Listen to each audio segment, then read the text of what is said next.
Good morning সবাইকে, নতুন একটা ব্লগে প্রত্যেককেই ওয়েলকাম। ফ্লাওয়ারটার নাম কি? পেরিউইঙ্কেল। বাবার জন্মে শুনি কি কালার করতে দিয়েছে? পারলি? আজকে ডাল আছে, আলু পেঁয়াজ কলি ভাজা আছে, ওলকপির তরকারি, ফুলকপির তরকারি আর চিকেন। এত ভালো রাখতে পারতে পারিস? আমি একটা নতুন ওয়ার্ড শিখেছি। এখন বাজে 7টা, আর এখন থেকেই ব্লগটা আরম্ভ করছি। আজকে সৌম্যর বায়োলজি এক্সাম। তিনটে চ্যাপ্টার আছে বায়োলজিতে, এবং প্রত্যেকটা চ্যাপ্টারই বটানি বেসড। আমি জুলজির মানুষ, আমি জানি আমার কাছে এবং আমার ছেলের কাছে বটানি কতটা বোরিং। প্ল্যান্ট হরমোন আছে, রেসপিরেশন আছে, আরেকটা কিছু আছে ফালানা ডিমাকা। প্রত্যেকটাই হচ্ছে টোটালি মুখস্থ বিদ্যার চ্যাপ্টার, বিরক্তিকর চ্যাপ্টার কয়েকটা। তাই আমায় বলেছে যে 7টায় ডেকে দেবে মা। একবার একটু খুলতে পারছি না, চোখ বুলিয়ে নেব। আর আজকে সৌর্যের স্কুলে ড্রয়িং কম্পিটিশন, ইউনিফর্ম পরে যেতে হবে। চলো, আজকে একটা ব্যস্ততম দিন, তোমাদের প্রত্যেককে সেই ব্যস্ততম দিনে অনেক অনেক ওয়েলকাম। দীপ, এই দীপ, দীপ রে, চোখ বলাবি বললি, উঠে বস, উঠে বস, 10 মিনিট হয়ে গেছে। উঠে বস, উঠে বস, নইলে আমি গেলেই শুয়ে পড়বি আবার।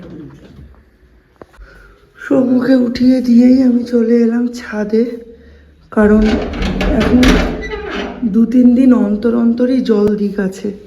রোজ তো জল দেওয়ার প্রয়োজনীয়তা পড়ে না। চলো আগে জলটা দিয়ে দিই, তারপর মিস্টার বিশ্বাসকে ডাকবো। বেশ ঠান্ডা। শীতের জবা কত ছোট হয়ে গেছে দেখো। আসলে প্রত্যেকটা জিনিসেরই না নিজস্ব সময় থাকে, সেই সময়টা কেটে গেলে তার গুরুত্বও এই রকম ছোট হয়ে যায়। মেয়েরা একটা সময় নিজেদের সাজ পোশাক, মেকআপ, শরীরচর্চা নিয়ে কত ব্যস্ত থাকে। সেই সময়টা যদি কেটে যায়, তারপরে সেই জিনিসটার গুরুত্বও তার কাছে ছোট হয়ে যায়। তখন তার কাছে বড় হয় তার সংসার, তার সন্তান। নিজেকে গোছানোর থেকে বেশি গুরুত্ব পায় ঘর গোছানো, তাই না? 7টায় সূর্য পুরো মুগ্ধ গগনে মনে হচ্ছে। কি রোদের তাপ দিয়েছে দেখো, কিন্তু একটা হালকা হালকা হাওয়াও আছে। চলো, জল দেওয়া কমপ্লিট। আজকে একটু আগেই ডাকবো মিস্টার বিশ্বাসকে আর সৌর্যকে, কারণ দুজনের নয়, আজকে 3 জনের বেরোনো। আজকে আমায় একদম রেস মাঠের ঘোড়ার মতো দৌড়তে হবে। কফি, পরীক্ষার আগে সকাল সকাল কফি খেয়ে রিভাইজ হোয়াট ইউ হ্যাভ রাট্টা। আমি এই ওয়ার্ডটা দীপের কাছ থেকে শিখেছি। রাট্টারিং মাইন্ড মানে কিছুটা পার্ট একটু করতে হয়েছে, কারণ ওই চ্যাপ্টারগুলো না একদম লাইক খুব বোরিং চ্যাপ্টার, আমার একদম ভালো লাগছিল না। এই পরীক্ষা দেখ, কিছু কিছু সাবজেক্টে কিছু কিছু জিনিস এমন থাকে যেগুলো ওই গান্ডে পিণ্ডে গিলে গিয়ে উগড়ে দিয়ে এসেই দেখবি, তারপরে আর তোর কিছু মনে নেই। আমি যখন গ্র্যাজুয়েশনে ফার্স্ট ইয়ারে পড়তাম ওরম ছিল। প্ল্যান্ট গ্রোথ হরমোনের চ্যাপ্টারটা তাও মোটামুটি, তার আগেগুলো না। তুই কি কি বললি আমায়? প্ল্যান্ট গ্রোথ হরমোন, রেসপিরেশন আর ফটোসিনথেসিস। ও বাবা, লেভেলের ক্রেব সাইকেল আছে। কি বাজে chapter. Phosphorylation, non cyclic phosphorylation, electron transport system, Z scheme. EPS তো সাংঘাতিক বাজে, সাংঘাতিক বাজে। ইপিএস পুরোটা লিখতে দেয়, পুরোটা ইপিএস লিখতে হবে কোনো উচ্চারণ যদি দেয়। দেবে কি? হ্যাঁ, দিতেই পারে। 5 নম্বর কোশ্চেন দিতে পারে, একটা ইপিএস লেখো বসে। হ্যাঁ, ওরা 5 নম্বর দেবে, তার বেশি দেবে না। 7:15 ডেকেছি, এখন 8:15। এখনো মিস্টার বিশ্বাস বাথরুম থেকে বেরোনি। উঠে এবার আমায় এমন তারা দেবেন, বুক ধরপড়ানি লেগে স্ট্রোক হয়ে যাবে। এই কদিন গ্যাস অম্বল নিয়ে একটু বেশি পড়াশুনো করছি, তো তাতে একটা খুব ভালো তথ্য জানতে পেরেছি।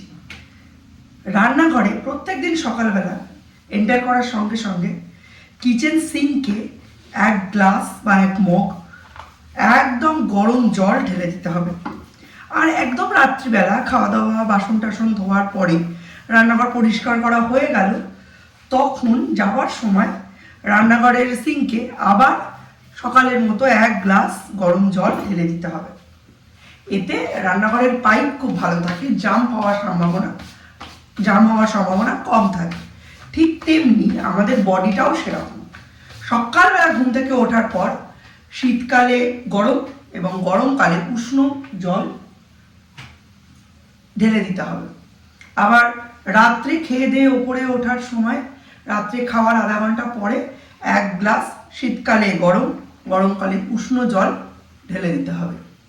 ইন্টেস্টাইন থেকে শুরু করে পুরো ডাইজেস্টিভ সিস্টেম ক্লিন থাকবে। এটা কিন্তু খুব ভালো কথা, এটা আমি একটা জায়গায় শুনেছি। রান্নাঘরের পরিচ্ছন্নতাটা ঠিক যতটা ইম্পর্টেন্ট আর যেভাবেই ইম্পর্টেন্ট, আমাদের ভেতরের পরিচ্ছন্নতাটাও ঠিক ততটা ইম্পর্টেন্ট আর সেইভাবেই ইম্পর্টেন্ট। করে দেখব ফল পাই কিনা, আর আমার সঙ্গে সঙ্গে তোমরাও করে দেখবে, আমাকে জানাবে অবশ্যই যে ফল পাওয়া যাচ্ছে। আর এরপরে তোমরা যেটা দেখছো সেটা প্রত্যেক স্কুল যাত্রী, অফিস যাত্রী যাদের বাড়িতে আছে 7টা থেকে 9টা তাদের বাড়ির যারা গৃহকর্ত্রী তাদের এরমই চলে। করে পরীক্ষা দিবি, আজকের পর আবার মঙ্গলবার, সেদিন আবার 2টো পরীক্ষা, 5টায় ফিরবি। দরজা খুলে দিয়েছি দেখ স্টোর রুমের। ওই যাই হোক, একটু ভাত খেয়ে গেলে ওই দিন ভালো হতো। Best of luck. I card দেখবে না, পেন্সিল, কালারিং পেন্সিল, পেন, যদি কোনো ড্রয়িং থাকে কালার করবি না? আচ্ছা, 2 কালারের পেন, নিচে আন্ডারলাইনের জন্য একটা কালারের পেন নিয়েছি, 2টো আছে। আচ্ছা লিখছি, একটা আছে। ঠিক আছে, রওনা দে, টাটা, বাই বাই, সাবধানে যাবি, গাড়ি ঘোড়া দেখে। এখন ঘড়ির কাঁটায় বাজে 9টা 5। এখনও আজকে মিস্টার বিশেষ বেরোতে পারেননি। সকাল থেকে তো দেখছোই, ওনাকে তাড়া দিয়ে 7টা 15 ডেকেছি, উনি নিচে নামলেন 8টা 30। তাহলে বলুন কি হিসাবে আমি সৌম্যকে বকাটা দেব? যাই হোক, এই ফার্স্ট অন ক্যামেরা তোমাদের সামনে এসে কথা বলছি। তো চলো, আজকের দিনটা এখান থেকেই শুরু করছি। আজকের দিনটা খুব স্পেশাল। আজকে সৌর্যের লাইফের ফার্স্ট মিনিংফুল ড্রয়িং কম্পিটিশান আছে। এর আগে একটা ড্রয়িং কম্পিটিশানেও পার্টিসিপেট করেছিল, তখনও জাস্ট 4+ হয়েছে। তখন মানে সেরকম দাও লাস্ট ইয়ার, সেটা মানে ও খুব একটা ভালো কিছুই পারফর্ম করেনি। ওকে জাস্ট বসানোর জন্য বসিয়েছিলাম, একটা সাদা কাগজে কিছু আঁকিবুকি এঁকে 1-2 চকলেট ফকলেট নিয়ে চলে এসেছে। দীপ স্মরণেতে ছিল সেটা। আর এটা মাদার্স ল্যাব থেকে করছে, এবং এটা ড্রয়িং কম্পিটিশান না, বড়দের জন্য ড্রয়িং কম্পিটিশান, এই ছোটোদের জন্য এটা হচ্ছে কালারিং কম্পিটিশান।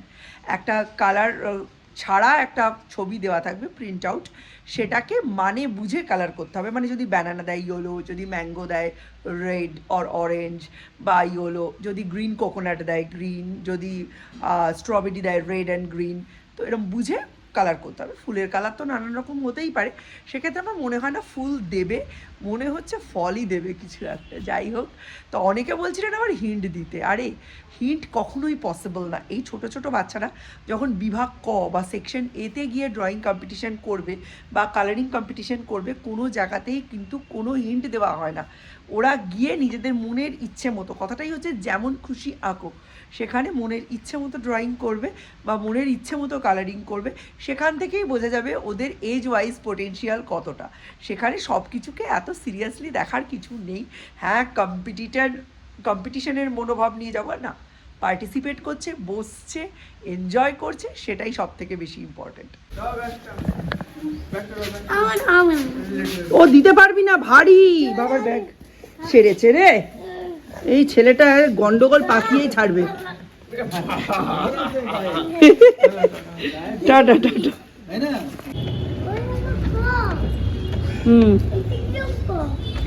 কিরম ভাবে রং করতে বলেছি? বাউন্ডারি আর রং যেন 11টা 15, ততক্ষণ আমাকে এখানেই থাকতে হবে। তাই আমি একটু যাব, কোথায় চিকেনের কি দরদাম জানতে হবে। আমাদের বাড়ির সামনে 170, আর একটা জায়গায় দেখলাম 168, আরেকটা জায়গায় দেখলাম।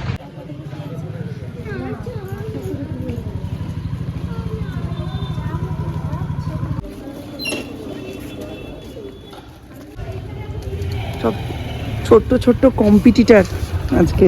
খেয়ে আসি কাঠগোলা মোড়ে চিকেনের দাম কত।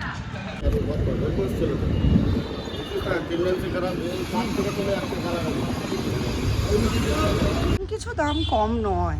আয়ুষে গেলাম, হেঁটে হেঁটে গেলাম বলে পুষিয়ে গেল। আমার বাড়ির সামনেটা 170, আর সৌর্যদের স্কুলের সামনেটা 168, আয়ুষে 167। 200 টাকার নিলাম। আর ওরা গেলেই স্টমাক আর মেটে দেবেই দেবে, বললেই বলবে। সৌম্য তো ভালোবাসে, জানে সৌম্য আনতে যেত, তাই স্টমাক মার মেটে দিয়ে দিয়েছে। এখন ওই ন্যাশনাল পার্কের ভেতর দিয়ে যাচ্ছি। এই রাস্তাটা দিয়ে গেলাম, কারণ এই সময়টা গেলে আমি ভালো করে, কিন্তু পড়ায় যাই হোক, এই সময়টা বাড়ি গেলে আমি ভালো করে ধুয়ে মাখিয়ে টাকিয়ে সৌর্যকে আনতে যেতে যাব। 10টা 10টা থেকে 11টা পরীক্ষা। এই 11টা বাজতে 5-এ বেরোলেই হবে। সঙ্গে সঙ্গে নিশ্চয়ই ছাড়বে না, বাচ্চাদের সব গুছিয়ে টুছিয়ে দিয়ে তারপরেই ছাড়বে। ঠিক আছে। অনেক দিন পরে এই ভেতরের রাস্তাটা দিয়ে আসছি। এখান দিয়ে তো আসা হয় না। এই যে সামনে যে লাল করবীর গাছটা, এইখান থেকে কাটিং নিয়ে গিয়ে আমার বাড়িতে আমি করবী করেছি। গাছটা খুব ফার্টাইল গাছ, খুব ভালো ফুল হয়। এবারেও একটা পুঁতবো, বর্ষাটা আসুক। সকাল থেকে এত কিছু কাজকর্ম করলাম, সুস্থ আছি বলেই তো এত কাজ এত স্পিডে এত তাড়াতাড়ি করতে পারলাম। একটা কথা আছে না, দেহ পট শনে নট সকলই হারায়, কিন্তু শুধু কি নটই হারায়? পৃথিবীর সমস্ত মানুষ, স্ত্রী পুরুষ নির্বিশেষে, যতদিন শরীরের ক্ষমতা আছে সব কিছু আছে, ক্ষমতা নেই কিচ্ছু নেই। মাংসটা মাখিয়ে রেখে আবার বেরোলাম। ডিম আনতে হবে, নুন, সর্ষের তেল, রিফাইন অয়েল আনতে হবে। এগুলো এখন জোগাড় করে রাখলে এসে ঝটপট রেডি করতে পারবো। এখন দোকান তো এখন অন্য জায়গায় হয়ে গেছে, এই দিকটাই বলেছিল। হ্যাঁ হ্যাঁ বলেছে আবার, জানি।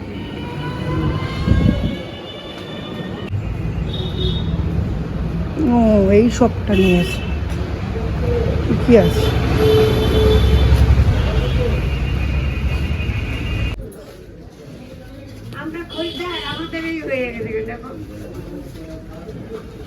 একটা সর্ষের তেল, একটা রিফাইন অয়েল, একটা নুন আর একটা ভিনিগার।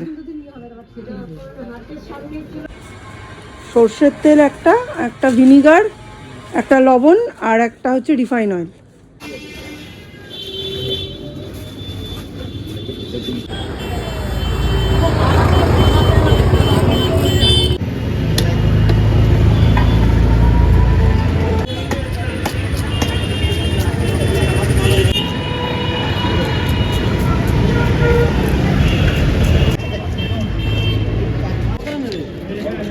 ভালো রুই কাতলা ভালো বাটা হবে।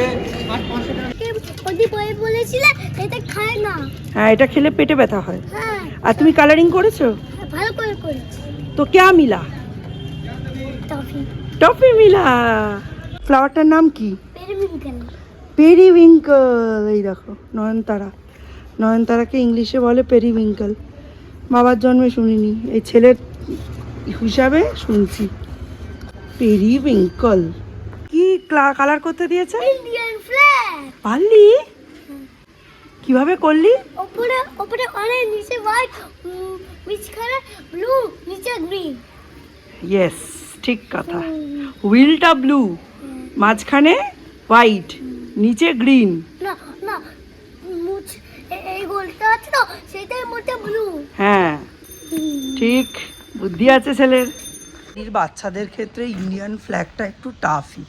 ফ্রুট ফ্লাওয়ার হলে তবু হয়, ইন্ডিয়ান ফ্ল্যাগটা মনে রাখা, হ্যাঁ নার্সারির বাচ্চাদের ক্ষেত্রে একটু টাফ। কেজি 1 থেকে ওকে, বাট নার্সারির পক্ষে বেশ টাফ। কি জানি কি করেছে, ভগবান জান। বললো তো ঠিকঠাকই। এখানে আমার কাছে শুনে দিল। তুমি রওনা দাও বাড়িতে। কথায় বলে শ্যাকরার ঠুকঠাক কামারের এক ঘা। গ্যাস্ট্রিকের পেন এমন একটা ঘা দিয়েছে যে আমি একেবারে পথে চলে এসেছি। রুই কাতলা বাদ দিয়ে বাটাতে পদার্পণ করেছি।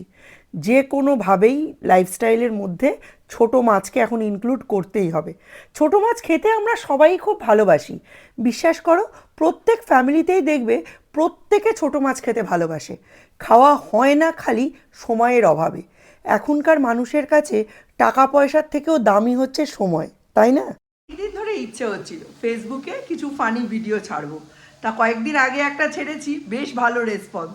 ওই জন্য আজকে আরও একটা ছাড়লাম, তার জন্যই এই দেখছো টিপ টিপ পরে রয়েছি। এখন আর তুলবো না, একটু পরে রান্নাবান্না প্রায় শেষের মুখে। আজকে তো বেশি রান্নাবান্না ছিল না, আজকে মিস্টার বিশ্বাস খেয়ে গেছেন যেটুকু সেইটুকুই, কিছু টিফিন আমি দিতে পারিনি।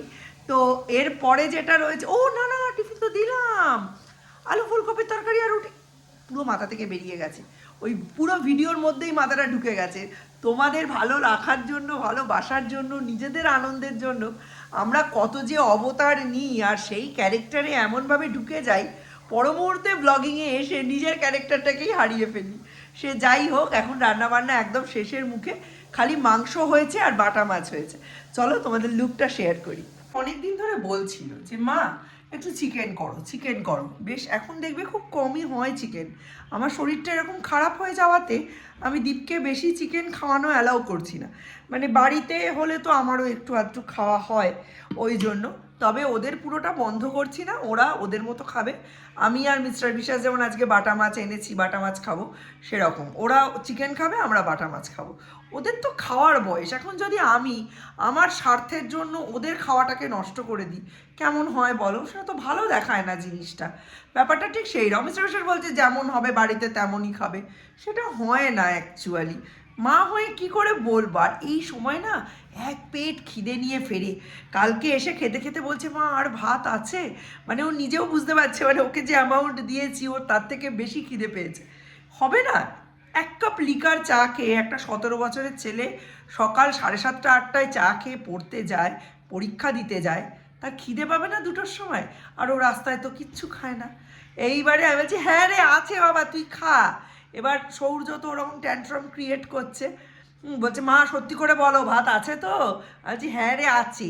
আমাদের 3 জনের 1 কৌটো উঁচু উঁচু চাল নিলেই হয়ে যায়। সেখানে আমি ও টিফিন খায় না বলে আমি 2 কৌটো চাল নিই, থাকবে না ভাত? এবার আমি ওকে ভাতটা দিয়ে নিচে, সৌর্য খুব বায়না করছে ও আম্মা দাদার সঙ্গে ঘুরতে যাবে। ফেসবুকে থাকলে তোমরা দেখতে পারতে কীরকম ক্র্যাঙ্কি হয়ে গিয়েছিল। দেখতে গেছি, দেখি ভাতের হাঁড়ি ঢাকনা সরিয়ে উকি মেরে দেখছে। বললাম তোর মা কি ওই 70 যুগের মা, চাল কম নিয়ে নিজে না খেয়ে তোরে খাওয়াবে? তোর মার পেটের ভেতর ভাত না ঢুকলে তোর মায়ের গ্যাস মাথায় উঠে যাবে, তোর মাকে তো ভাত রাঁধতেই হবে। সে যাই হোক, সময় হয়ে এসছে, আর 15-20 মিনিটের মধ্যে দীপ ঢুকে পড়বে। দীপ ঢুকে পড়লে সবাই একসাথে খাবো। দীপ ও দাঁড়া, তালা দেওয়া আছে, করেছি। আজকে ডাল আছে, আলু পেঁয়াজ কলি ভাজা আছে, ওলকপির তরকারি, ফুলকপির তরকারি আর চিকেন। অনেক ভালো লাগে, অনেক বড় লাগছে। হ্যাঁ, পরীক্ষা ভালো হয়েছে? কেমন? 20 প্লাস? না না 50 25 প্লাস, না না 40-45 এর মতো পাওয়ার কথা। কি বলিস? ভালোই গেছে। এইসব কথা এত ভালো রাতটা মারতে পারিস? আমি একটা নতুন ওয়ার্ড শিখেছি, রাতটা আমি এবার সব জায়গায় বলবো। দীপের কালকে, সৌর্যের কালকে ড্রয়িং কম্পিটিশনের রেজাল্ট কালকে জানিস? ফ্রুটস, ফ্লাওয়ার্স, বার্ডস এসব দেয়নি, কি দিয়েছে জানিস? National flag. আর তোর ভাই চিটিং করেছে। চিটিং করেছে মানে কি, ও তো ন্যাশনাল ফ্ল্যাগের কাজ জানে। এবার আমাকে বলছে আমি তো আর্মিদের ভিডিও দেখি, আমি জানি ওপরে স্যাফরন, মাঝে হোয়াইট, নিচে গ্রিন আর হুইলটা নেভি ব্লু। আইলাম তোর কোনো কনফিউশন হয়নি তো? বলছে না না, জানলার বাইরে তো একটা ন্যাশনাল ফ্ল্যাগ উড়ছিল, জানলার বাইরে টিএমসির ফ্ল্যাগ উড়ছিল, ওইটা দেখে ছেড়ে দিয়েছে। ছোট বয়স থেকে রাট্টা মারার বদলে কি সব করছে। এটা তো এনভায়রনমেন্ট থেকে দেখে খুঁজে পেয়েছে, ওটা এঁকে দিয়েছে, এটা ইন্টেলিজেন্সের ব্যাপার। ইন্টেলিজেন্সের ব্যাপার, এটা টুকলি না, এটা টুকলি না। ওটাতে তো হুইলটা ছিল না, কিন্তু হুইলটা ব্ল্যাক করেনি, নেভি ব্লুই করেছে। এটা বুদ্ধি করে করেছে। এটাও মানে চিনতে পেরেছে, বাইরে দেখেছে, বাইরে খুঁজেছে, একটু দেখতে পেয়েছে, ওটাই করেছে, সময় পেয়েছে করে ফেলেছে। এবার আমরা লাঞ্চ কমপ্লিট করি। তো আজকের মতো ব্লগটা ছোট্ট করে রাখবো, এখানেই রাখবো। আজকের মতো এখানেই শেষ করছি। দেখা হবে নতুন একটা ব্লগে, ততক্ষণের জন্য tata, bye bye, good night. দেখো আমি আজকে ছানার কোফতা বানিয়ে ফ্রিজের ঠান্ডা জলের মধ্যে ডিপ করে রেখে দিয়েছি। এতে কোফতাগুলো না খুব নরম হয়। কালকে একটা সানডে একটা মেনু প্ল্যান করতে হবে, তো ওই জন্য যে দুধটা আমি খাই না সেই দুধটা দিয়ে একটা কোফতা বানিয়েছি। আসলে মিস্টার বিশ্বাস বলেছিলেন আসতে একটু লেট হবে, ওই জন্য আমি দুধটা ফেরে এই যে কোফতা বানিয়ে